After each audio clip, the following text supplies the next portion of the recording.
Zelete, thank you for your love and support. I appreciate you all. Something amazing has just happened in Madagascar. It's been a while we spoke about Madagascar. Madagascar said enough is enough. How do we talk about sovereignty, independence, when majority of everything that has been taken away from us by the colonizer is still owned by the colonizer? So the new president has just decided to kick out France completely, cut ties with France completely. And this is huge because the new president has just decided to reclaim everything that was taken away from them. You know, when they were colonized, they decided to take over some land and they have nothing. The locals have to now be struggling like what we are seeing in South Africa, we are seeing in other parts of Africa or Southern Africa. So they have decided that the land that the French took must be brought back.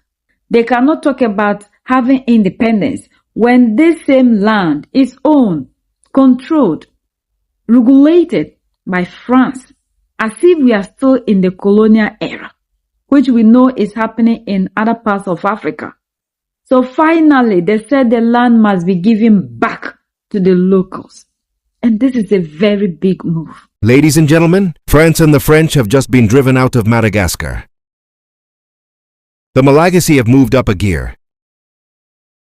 I say in Africa it is unheard of. It's unheard of, yeah, no. It's strong, please share. This video conference everywhere in Africa. The African states must see this. If you have brother in Gabon, in Congo on the Ivory Coast, send them this video of what the Malagasy have done. It is humble. It's humble, dear ladies. Dear gentlemen, we are hunting for France.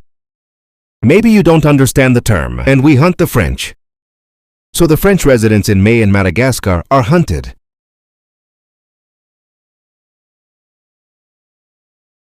What is really happening? Madagascar, recover this French colonial land. The High Court validates the transfer to the Malagasy state. The Malagasy High Court validates the transfer of this land to other Malagasy authorities. What does it mean? All the lands where were installed, the French, where the French had put their name, where there were the French buildings, where there were, I don't know how to use the term where I have to say jerks. French constructions. I don't even know what to say. So all this there was recovered by the Malagasy. It is now under full control of the other Malagasy authorities. I don't know if you understand. So the back great-great-grandfather of Charles de Gaulle, for example, if he had a piece of land in Madagascar, and he had built the land there, it was torn off. We ripped this off, it's an example. We ripped this out and it came under state control. Since the date of their independence, which was the of June, the or the 26th, something like this on June 16th, it is their independence. There is no error of the date. But it was still in 1960 that they had their independence in June 1960. Ladies and gentlemen, then all the French who had taken the land there,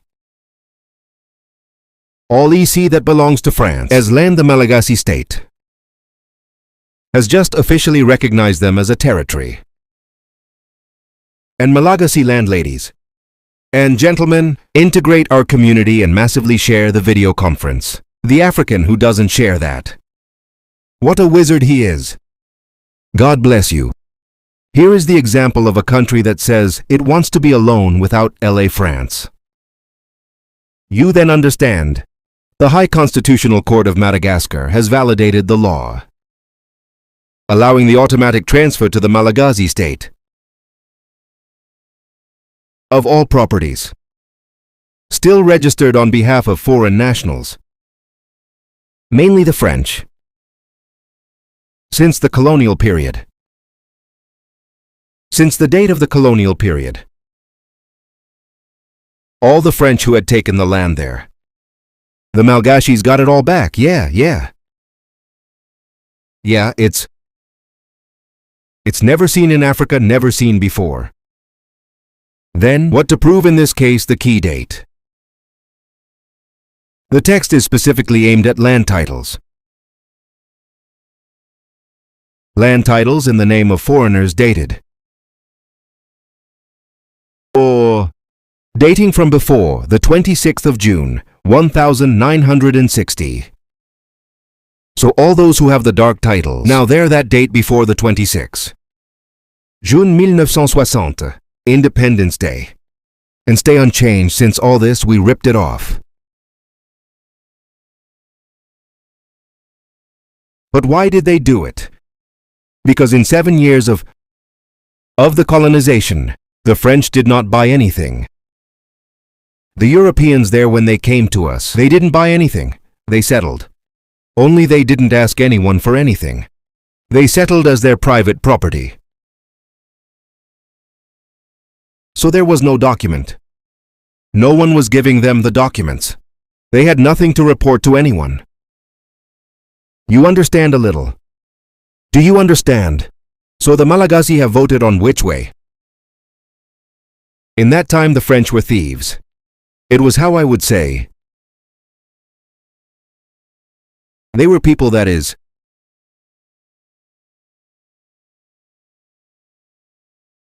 The parent backs. Malagasy did not give them. They did not weigh on the French, on the colonists. Because they came. They were settling down, and you couldn't say anything. You couldn't do anything, so today, the Malagasy government decided to control all these lands, the colonial lands.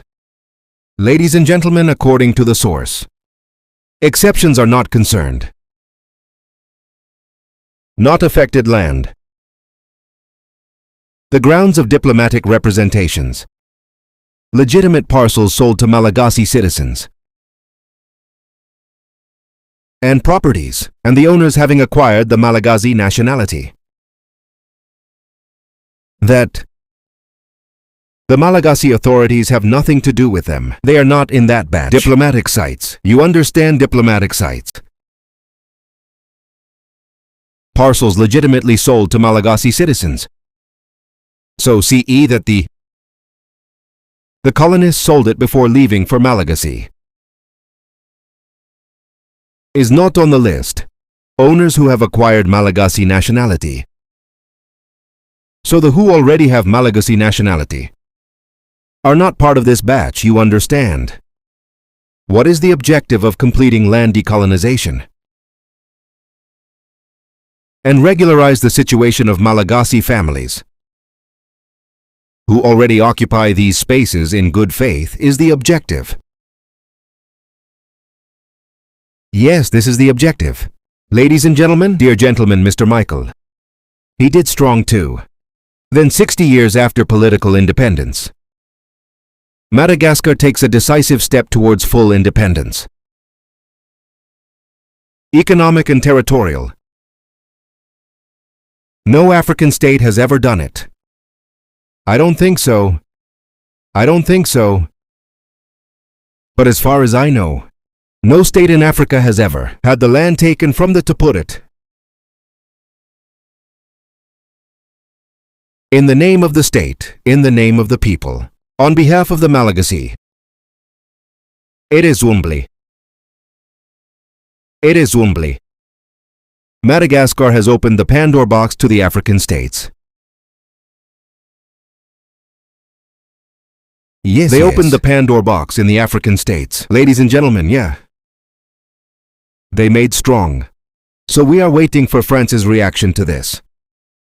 Because the Elysee will not tolerate, they will not take off in this situation. Because it is strong. Imagine yourself for a single moment. You are a French colonist. You settled in Madagascar. Since before 1960 one morning, we get up, we tell you the land, there it is now for us. But you are. What's going to happen, ladies and gentlemen? It is very serious, you then understand. Which will follow in the which would be the second on which. Which country would be second on the list? Big question. This is called getting rid of neoism and complete colonization. Yes, share the video conference in all possible groups. Buy it all over the world. Secure the video with maximum youth. Don't try to subscribe so you don't miss the page, but also not to lose our video conferences. I'll be back later for a next series of information. Be there again once again. Bye-bye. This is what we are talking about in Africa. If we are saying we are sovereign people, things that are controlled by the oppressor must be given back to us. We cannot be preaching sovereignty. We cannot be preaching independence. We can't be preaching how the African has moved forward, yet majority of everything is still in the hands of these people. The man is doing amazing things. This is what leadership is all about. And this is what we are calling our leaders to do. Like the leaders in Mali, Niger, and Burkina Faso are doing. It's the same thing. Reclaiming everything that has been taken away from us. People sit and regulate everything in Africa.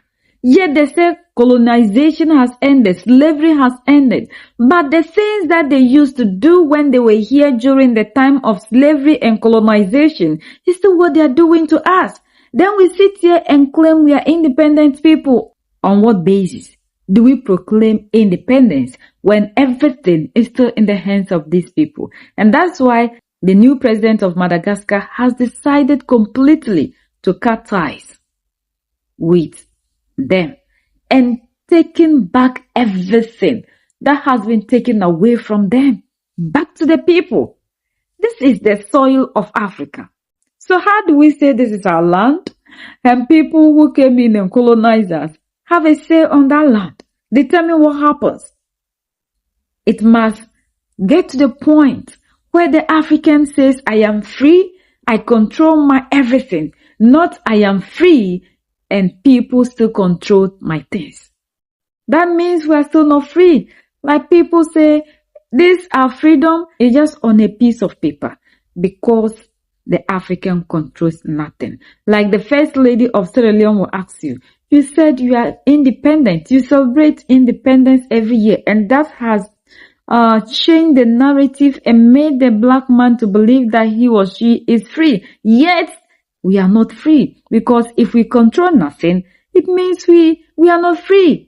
Like she said, the moment you decide to do something good for your people, the big boss will show up. The resources and everything isn't controlled by us. But if we are getting leaders who are preaching freedom of the African, it means these leaders must take back everything that was taken away from us by the oppressor, back to the people. This is all that we are fighting for, that we the people in Africa must control everything. Whatever that has been taken must be brought back. Not for us to be making speeches in African Union, ECOWAS, SADC, ANC. No. We need concrete actions, bold steps by our leaders to reclaim everything that is of the African. This is where and when we can say we are independent people. But independence on paper, yet you control nothing. It's not independence. France is controlling everything in Madagascar. But the new president is saying enough. We do not want to be here when our things are controlled by you. If you are saying that colonization has ended, slavery is over, every activity that is associated with this thing must come to an end. And whatever you used to do to us during that period must also come to an end.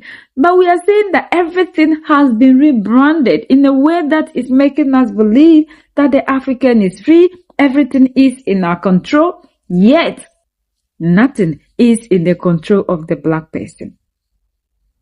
Everything of ours is still controlled and determined by outsiders. And that's why they are still preaching dependency on the African. Because they believe that the African must be dependent on other people. We must still be taking orders.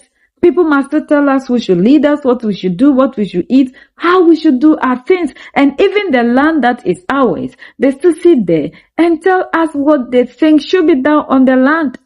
So practically we have nothing left as Africans. And that is why we continue to be poor. Because the people who have nothing are the ones that are controlling everything on our soil. We, those who are here, have no say on our land. But Madagascar has said enough is enough. They have had enough, and if they are talking about freedom, they are talking about sovereignty, they are talking about reclaiming everything, then the land is very important.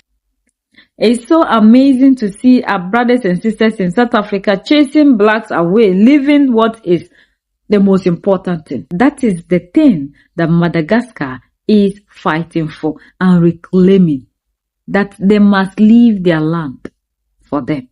You cannot say you are out, we are free, yet you control the land. And we know that's why they have these puppet leaders for us, people who allow them to continue to be doing what they want. Until we have these leaders who are standing their ground defending the African. Like Julius Maada Bio said, they protect borders instead of protecting the people. But we are having leaders now in Africa who are doing everything possible in their power to protect the people, not the borders. And until our leaders stop protecting the borders and protect the people, the black person will continue to be backwards. And this must come to an end, where we control everything that has to do with us and not the other way around. Our leaders must be leading the people and not to be protecting the interests of other people who are oppressing us. Like Captain Ibrahim Traore asks, why do we love the people who oppress us so much? Sometimes when you look at what we do to ourselves, you just ask the question, why do we love these people so much? Why should a leader in Africa be protecting borders instead of protecting the people? We are the only ones that can set ourselves free. United we stand, divided we fall. And united we keep standing forever and ever. The greatest enemy of the African is mental slavery. So let's decolonize ourselves from mental slavery. Let's keep sharing to educate our brothers and sisters. Together we'll make Africa great for ourselves and the next generations that are going to come. So that's the latest around the world. In Africa, Southern Africa, and in Madagascar.